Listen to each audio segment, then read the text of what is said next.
आप सभी को मेरा नमस्कार। कल की वीडियो में मैंने कहा था कि आने वाली कई वीडियोस में मैं बहुत कुछ शेयर करने वाली हूँ। वो तो मैं करूँगी ही, लेकिन मैं आज ये बता दूँ कि ये सब मैं क्यों शेयर कर रही हूँ, क्यों साझा कर रही हूँ। मैं वास्तव में जो करना चाह रही हूँ, एक शिक्षा को लेकर के कि शिक्षा के माध्यम से हम जो ज्ञान प्राप्त करते हैं, उसको लेकर के मैं कुछ करना चाहती हूँ। लेकिन उसके बीच में एक केस आ गया और ये कुछ बैगेजेस ऐसे हैं जिनको हटाना अति आवश्यक है।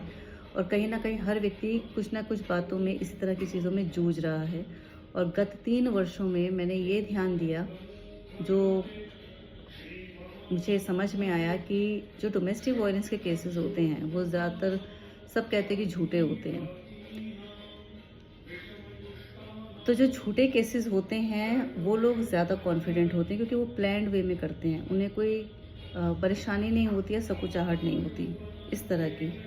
बेसिकली संकुचाहट उन लोगों को होती है जो सच्चे केसेस लड़ते हैं, और वो बहुत वक्त ले लेते हैं कि हम अपनी बात को शुरू कहाँ से करें या हम अपनी बात को रखें कैसे। और यदि वो थाने तक पहुंचता है या वो कोर्ट तक पहुंचता है, तो निसंदेह ये बहुत बड़ा संकेत है इस बात का। मैं उन लोगों की बात कर रही हूँ जो सच्चे केसेस लड़ रहे हैं, उन्हें वहां तक पहुंचाया गया है।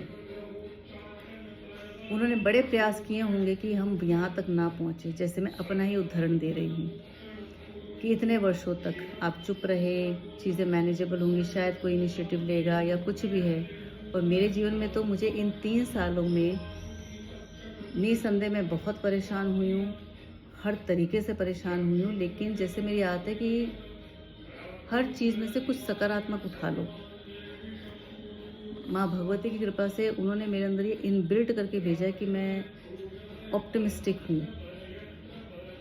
तो कड़ी से कड़ी समस्याओं में भी मेरे लिए क्या अच्छा है, जो हमारे संत कहते हैं या जो हमारा साहित्य कहता है, जो हमारा वास्तविक आध्यात्मिकता कहती है। मैं कर्म कांड की बात नहीं कर रही हूँ, मैं विशुद्ध अध्यात्म की बात कर रही हूँ, वेदांत की बात कर रही हूँ, कर्म कांड की बात नहीं कर रही हूँ। तो उसमें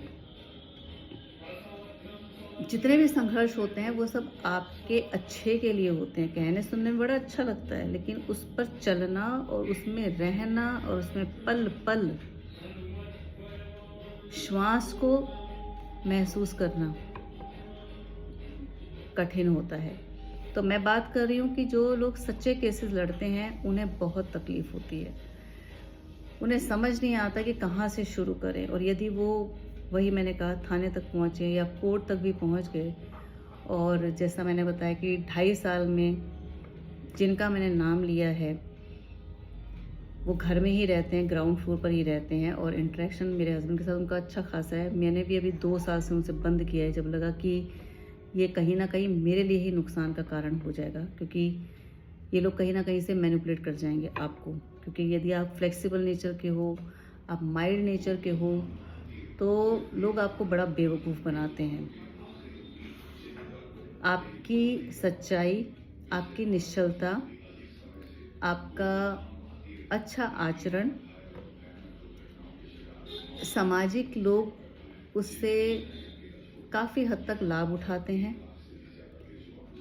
तो इसके चलते कई लोग सोचते हैं हमें तेज़ हो जाना चाहिए। तेज़ नहीं हो जाना चाहिए, हमें समझदार होना चाहिए। लेकिन अपनी निश्चलता, अपनी सच्चाई, अपनी पारदर्शिता, यस, आध्यात्मिकता से जुड़े हैं तो बिल्कुल, और सत्संग से जुड़े हैं तो बिल्कुल, क्योंकि मैं सत्संग से भी जुड़ी हूँ, उसे नहीं छोड़ना चाहिए। क्योंकि आपकी सच्चाई और आपकी जो निश्चलता है ना, आपका जो भोलापन है, वो परमात्मा को प्रिय है। और वो परमात्मा ऐसी ऐसी जगह पर आपकी संभाल करता है कि आप सोच नहीं सकते। फिर दूसरा प्रश्न आता है कि भाई, इतना कुछ अगर होता है तो कई लोग तो प्राण भी गंवा बैठते हैं, तो वो भी उसी की इच्छा। लेकिन अपनी अच्छाई को, अपनी सच्चाई को समाज के चलते, या कह लीजिए कि समाज की ये डिमांड है, उसको नहीं खोना, बिल्कुल नहीं खोना। इस वीडियो के माध्यम से मैं पहली बात ये साझा कर रही हूँ।